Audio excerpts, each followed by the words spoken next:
नमस्कार। एकता शान्ति र संस्कारको सभा कालिका एसडीमा तपाईँलाई स्वागत छ। म गीता गुरुङ। कालिका समाचार सुरु गरौँ प्रमुख समाचारका शीर्षकहरूबाट। कालिका समाचारको साथमा नेपालको अति लोकप्रिय motorcycle Hero Super Splendor. LIC Nepal, जीवन रहँदा पनि जीवन पश्चात पनि। नयाँ जमानाको Glow and Lovely Lifebuoy virus fighter. यसले भाइरससँग लड्छ र तपाईलाई सुरक्षा गर्छ। संसारकै नम्बर 1 सेलिङ जम्प प्रोटेक्सन सोप ब्रान्ड।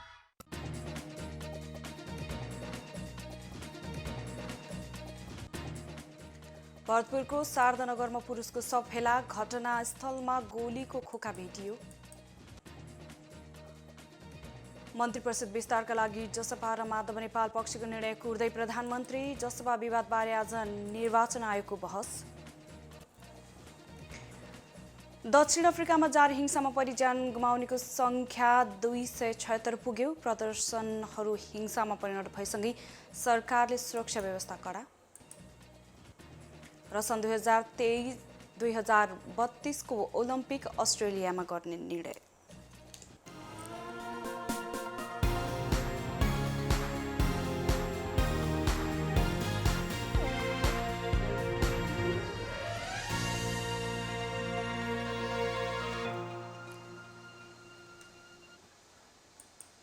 कालिका समाचार सुरु गरौँ राष्ट्रिय समाचारबाट। चितवनको भरतपुरमा टाउकोमा गोली लागेर एक व्यक्ति युवक मृत अवस्थामा फेला परेका छन्। भरतपुर महानगरपालिका 17 मानसिंह चोक नजिकै रहेको सिमडाँडा खेतको नहरमा टाउकोमा गोली लागेका एक युवक मृत अवस्थामा फेला परेको हो। अन्दाजी 30 वर्षका युवकको शव फेला परेको जिल्ला प्रहरी कार्यालय चितवनले जनाएको छ। उनको टाउकोमा गोली लागेको घटनास्थल नजिकै रगत र गोलीको खोका समेत भेटिएको छ। बिहान बाटोमा हिँड्नेहरूले घटना थाहा पाएपछि प्रहरीले खबर गरेका थिए।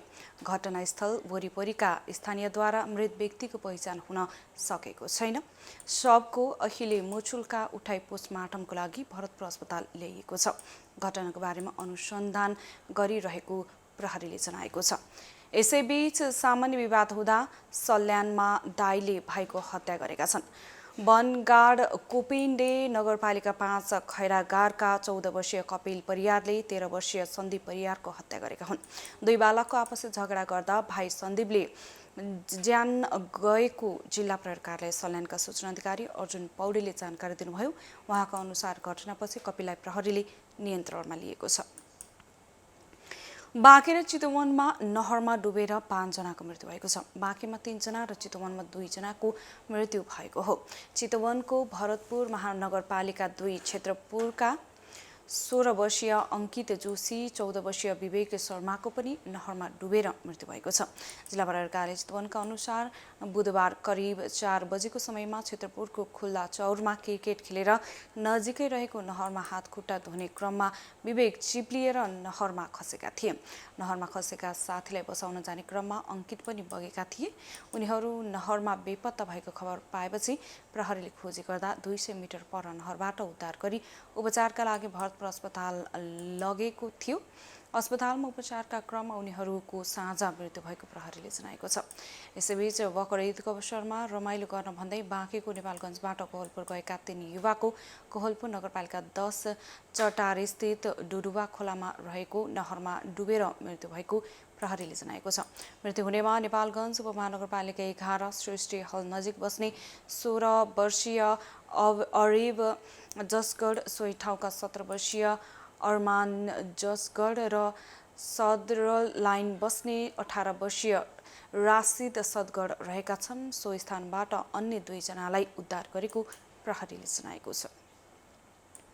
प्रधानमन्त्री शेरबहादुर देउवाले नेकपा एमालेको माधव नेपाल पक्षको निर्णय र जनता समाजवादी पार्टी जसपाको आधिकारिकता विवाद टुङ्गिएपछि मात्रै मन्त्री परिषद विस्तार गर्ने भएका छन्। निर्वाचन आयोगले जसपाको 2 समूहको आधिकारिकता बिहिबार आज सुनाउने तयारी गरेको छ। बुधबार सार्वजनिक विदा परेकाले निर्णय सुनाउने दिन बिहिबारलाई रोकेको हो। जसपाको आधिकारिकतामा महन्त राजेन्द्र र उपेन्द्र बाबुराम पक्षले छुटाछुटै दाबी गरेका छन्। दुई पक्षबाट कानुन व्यवसायले आयोगमै गठन भएको इजलासमा बहस गरेका थिए।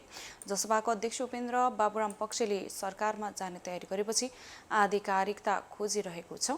महन्त पक्षले पनि प्रधानमन्त्रीलाई विश्वासको मत दिएको थियो। उक्त पक्षले समेत आयोगको निर्णयको आधारमा सरकारमा जाने नजाने निर्णय गर्ने भएको छ। पार्टी विभाजनको अन्तिम चरणमा पुगेको एमालेका वरिष्ठ नेता माधव कुमार नेपाल पक्षले सरकारमा सहभागी हुने निर्णय गरिसकेको छैन। औपचारिक विभाजन भएको अवस्थामा नेपाल पक्ष सहितको सरकार बनाउने प्रयास देउबाको छ।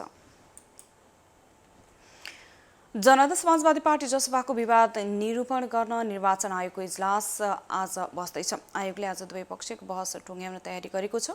गत आइतबार आधिकारिकता विवादमा निर्वाचन आयोगमा सुनवाई भएको थियो। प्रमुख निर्वाचन आयुक्त दिनेश कुमार थपलियाका अनुसार लगायत 5 जनाले जस इजलासमा सुनवाई भएको थियो। दुवै पक्षको बहसपछि सक्कली प्रमाण झिकाएर मात्रै अन्य कुरा अघि बढ्ने सहमति भएको थियो। आयोगको इजलासले भनेअनुसार उपेन्द्र र महन्त दुवै पक्षले निर्णयका सक्कल कागजातहरू मङ्गलबार बुझाइसकेका छन्। सक्कली प्रमाण बुझाएपछि आज पुनः बहस सुरु हुनेछ र निष्कर्षमा पुग्ने बताइएको छ। जसपाको केन्द्रीय कार्यकारिणी समितिको बहुमत अल्पमत हेरेर निर्णय लिइने आयोगले जनाएको छ।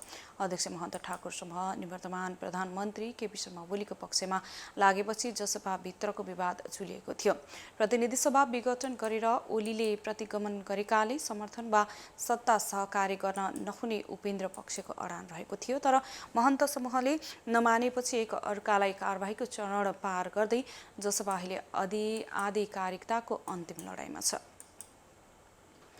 नेकपा एमालेको केन्द्रीय कमिटी बैठक आज पनि बस्दैछ। ललितपुरको च्यासलमा रहेको तुलसीलाल स्मृति प्रतिष्ठानमा 3 दिनदेखि सुरु भएको एमालेको 10औं केन्द्रीय कमिटी बैठकमा अध्यक्ष केपी शर्मा ओली नेतृत्वको निवर्तमान सरकारका उपलब्धि, सर्वोच्च अदालतको असार 28 गतेको फैसला, पार्टीको आगामी कार्ययोजना, पार्टीको सुदृढीकरण र सुदृढीकरण अभियान लगायत विषयमा कार्यसूची रहेका छन्।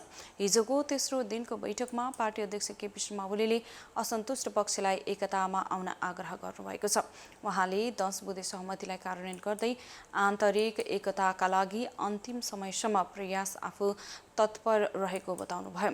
पार्टी नीति विपरीत नेपाली काङ्ग्रेसका सभापति देउबालाई प्रधानमन्त्रीमा विश्वासको मत दिने नेता माधव कुमार नेपाल सहित 22 सांसदहरूलाई स्पष्टीकरण सोधेको एमालेले त्यसबारे जवाफ आएपछि निर्णय गर्ने एमालेका प्रवक्ता प्रदीप कुमार गेवालीले जानकारी दिनुभएको छ। नेकपा एमालेका नेता झलनाथ खनालको उपचारका लागि कानुन विपरीत 30 लाख रुपैयाँ निकासा भएको छ। दुवै मृगौलामा समस्या देखेपछि भारत गएका खनाल एपोलो अस्पतालमा उपचारर्थ रहेका छन्। एमाले नेताहरूको अनुसार उनको मृगौला प्रत्यारोपण गरिनेछ। निवर्तमान प्रधानमन्त्री केपी शर्मा ओली नेतृत्वको मन्त्री परिषदले खनालको उपचारमा लाग्ने सम्पूर्ण खर्च बेहोर्ने निर्णय गरेको थियो। अर्थ मन्त्रालय उच्च स्रोतका अनुसार दिल्लीस्थित नेपाल दूतावासले परराष्ट्र मन्त्रालय मार्फत खनालको उपचारका लागि करिब 30 लाखको हिसाब पठाएको थियो। एमाले उपमहासचिव विष्णु पौडेल उपप्रधान तथा अर्थमन्त्री रहँदा नै यो रकम निकासा भइसकेको छ।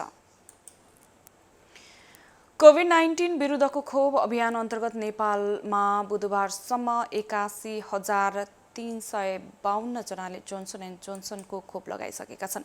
साउन 4 गतेदेखि सुरु भएको जोन्सन एन्ड जोन्सनको खोप अभियान अन्तर्गत बुधबार अपराह्न 4 बजेसम्म 81,352 जनाले लगाएको स्वास्थ्य तथा जनसङ्ख्या मन्त्रालयले जनाएको छ। अमेरिकी सरकारले उपलब्ध गराएको जोन्सन एन्ड जोन्सन खोप अहिले बागमती र गण्डकी प्रदेशमा मात्र दिइएको मन्त्रालयका सहप्रवक्ता डाक्टर समीर कुमार अधिकारीले बताउनु भएको छ। बागमतीमा 78,434 जना र गण्डकी प्रदेशमा 2917 जनाले जोन्सन एन्ड जोन्सनको खोप लगाएका छन्। अमेरिकाले उपलब्ध गराएको जोन्सन एन्ड जोन्सनको 15,34,850 डोज खोप असार 28 गते नेपाल आइपुगेको थियो। एकता, शान्ति र संस्कारको सम्भाग कालिका एसडीमा प्रसारित कालिका समाचारमा पालो भएको छ विज्ञापनको। तर त्यसभन्दा अगाडि प्रमुख समाचारका शीर्षकहरू। कालिका समाचारको साथमा नेपालको अति लोकप्रिय motorcycle Hero Super Splendor. LIC Nepal, जीवन रहँदा पनि जीवन पश्चात पनि। नयाँ जमानाको Glow, Glow and Lovely. Lifebuoy virus fighter, यसले भाइरससँग लड्छ र तपाईलाई सुरक्षा गर्छ। संसारकै नम्बर 1 सेलिङ जम्प प्रोटेक्सन सोप ब्रान्ड।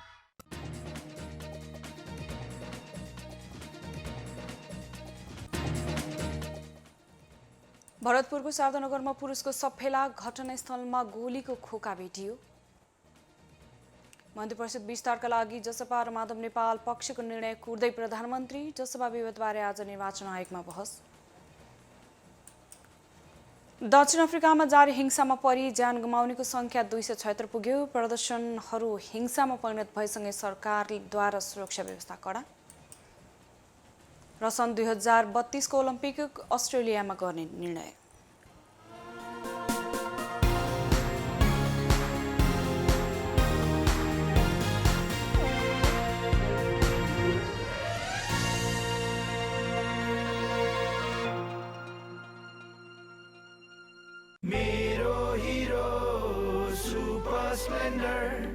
मेरो हिरो कति प्यारो अरू पनि होला राम्रो तर पनि मेरै हिरो प्यारो पहाडेर ओहो तर कति सुन्दर हाम्रो बाधा भने कति हो त्यसैले हिरो सुपर स्प्लेन्डर नै प्यारो घाम लागे हुन्छ धुलो पानी परे हिलो मैलो त्यसैले त हिरो सुपर स्प्लेन्डर नै प्यारो सबैलाई सुहाउँदो सुपर स्प्लेन्डर नै प्यारो।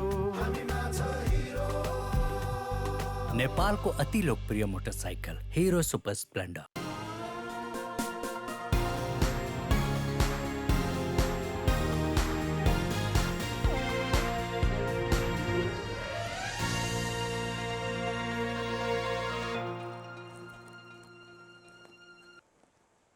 विज्ञापनपछि कालिका समाचारमा पुनः स्वागत छ।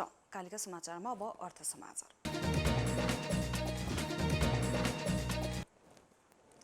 नेपाल राष्ट्र बैंकले आफ्नो र नेपालका सबै बैंकहरूको प्रणाली सुरक्षित रहेको स्पष्ट पारेको छ। अपरिचित व्यक्तिबाट फोन र इमेल मार्फत प्रणाली ह्याक गर्ने धम्की दिएपछि राष्ट्र बैंकले यस्तो स्पष्टीकरण दिएको हो। राष्ट्र बैंक र नेपालका बैंकहरूको प्रणाली सुरक्षित रहेको नेपाल राष्ट्र बैंकका गभर्नर महाप्रसाद अधिकारीले बताउनु भएको छ। बैंकले प्रयोग गर्ने फायरवालहरू सुरक्षित र ठिक अवस्थामै पाएको र अन्य बैंकहरूले पनि आफ्नो प्रणाली सुरक्षित रहेको जानकारी केन्द्रीय बैंकलाई गराएको गभर्नर अधिकारीले बताउनु भएको छ। यस्ता धम्कीहरूबाट सचेत रहनुपर्ने भन्दै गभर्नर अधिकारीले यसबाट विचलित नहुन आग्रह गर्नुभयो। नेपाल राष्ट्र बैंक सहित चल्तीका 14 वाणिज्य बैंकको प्रणाली ह्याक गरेर पैसा चोर्ने भन्दै बुधबार बेलुकी धम्की आएको थियो। अपरिचित व्यक्तिबाट फोन र इमेलबाट राष्ट्र बैंकका प्रवक्ता देवकुमार ढकाल र सूचना अधिकारी नारायण प्रसाद पोखरेललाई धम्की आएको राष्ट्र बैंकले जनाएको छ। बुधबार साँझ अपरिचित व्यक्तिबाट ह्याक गर्ने धम्कीसहित जीमेलमा इमेल आएको नविल बैंकका कार्यकारी निर्देशक अनिल केसरी शाहले पनि बताउनु भएको छ। ह्याकरहरूले पठाएको इमेलमा Rastra Bank, Kumari Bank, Nepal Bank, Machhapuchchhre Bank, NMB Bank, NIC Asia Bank, Rastriya Banijya Bank, Citizens International Bank, Bank of Kathmandu, Nabil Bank, Sanima Bank, Everest Bank, Himalayan Bank र नेपाल इन्भेस्टमेन्ट बैंकको नाम उल्लेख गरिएको छ। अपरिचित इमेलमा 24 घण्टाभित्र ह्याक गर्ने धम्की दिइएको छ। कालिका समाचारमा अब अन्तर्राष्ट्रिय समाचार। दक्षिण अफ्रिकामा जारी हिंसाका कारण 276 जनाको मृत्यु भएको छ। पूर्व राष्ट्रपति ज्याकब जुमा जेल चलान भएसँगै पछिल्ला केही सातादेखि जारी हिंसामा परेर मृत्यु हुनेको संख्या अझै बढ्दै गएको छ। जुमाको रिहाईको माग गर्दै भएको प्रदर्शनहरू हिंसामा परिणत भएसँगै सरकारले सुरक्षा व्यवस्था कडा पारेको थियो। प्रदर्शनकारीहरूले चोरी, लुटपाट र आगजनी गर्न थालेपछि त्यसलाई नियन्त्रणमा लिन सुरक्षाकर्मीले अत्यधिक बल प्रयोग गरेको थियो। देशका विभिन्न भागमा भएका सरकार विरोधी प्रदर्शनहरू भए पनि आन्दोलनकारीले सरकारी तथा निजी सम्पत्ति तोडफोड र लुटपाट गर्न थाले पनि सरकारले सेना परिचालन गरेको थियो। सुरक्षाकर्मीको कारबाहीमा परेर घाइते हुनेहरूको संख्या वृद्धि भइरहेको समाचारमा जनाइएको छ। आन्दोलनकारीहरूले सुरक्षाकर्मीमाथि आक्रमण गर्न थाले पनि शान्ति सुरक्षाका लागि कारबाही तीव्र पारेको त्यहाँको सरकारले जनाएको छ। कालिका समाचारमा अब खेल समाचार।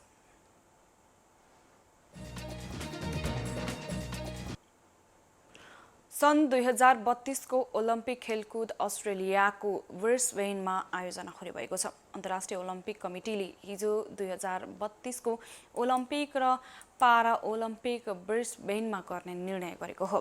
जापानको टोकियोमा बसेको बैठकले उक्त संस्करणको ओलम्पिक अस्ट्रेलियामा गर्ने निर्णय गरेको थियो। ब्रिस्बेन ओलम्पिक जुलाई 23 देखि अगस्त 8 सम्म आयोजना हुनेछ। अस्ट्रेलियामा तेस्रो पटक विश्व खेलकुदको कुम्भ मेला ओलम्पिक आयोजना हुन लागेको हो। यसअघि मेलबर्न र सिडनीमा ओलम्पिकको सफल आयोजना भइसकेको छ। एकता शान्ति र संस्कारको सभा कालिका एसडीमा प्रसारित कालिका समाचारको अन्त्यमा प्रमुख समाचारका शीर्षकहरू पुनः एकपटक। कालिका समाचारको साथमा नेपालको अति लोकप्रिय motorcycle Hero Super Splendor. LIC Nepal, जीवन रहँदा पनि जीवन पश्चात पनि। नयाँ जमानाको Glow and Lovely. Lifebuoy virus fighter, यसले भाइरससँग लड्छ र तपाईलाई सुरक्षा गर्छ। संसारकै नम्बर 1 सेलिङ जम्प प्रोटेक्सन सोप ब्रान्ड।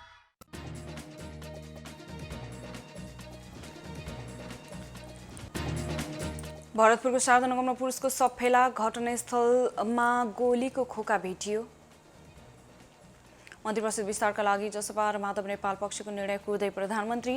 जसपा विस्तारबारे आज निर्वाचन आयोगमा बहस। दक्षिण अफ्रिकामा जारी हिंसामा परि ज्यान गुमाउनेको संख्या 276 पुग्यो। प्रदर्शनहरू हिंसामा परिणत भएसँगै सरकारले सुरक्षा व्यवस्था कडा। र सन् 2032 को ओलम्पिक अस्ट्रेलियामा गर्ने निर्णय।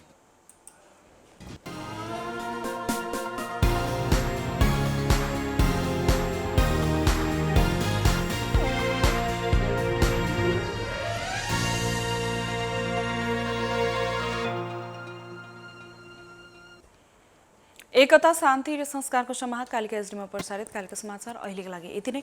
हेर्दै गर्नुहोला कालिका एसडी। म गीता गुरुङ बिदा हुन्छु। नमस्कार।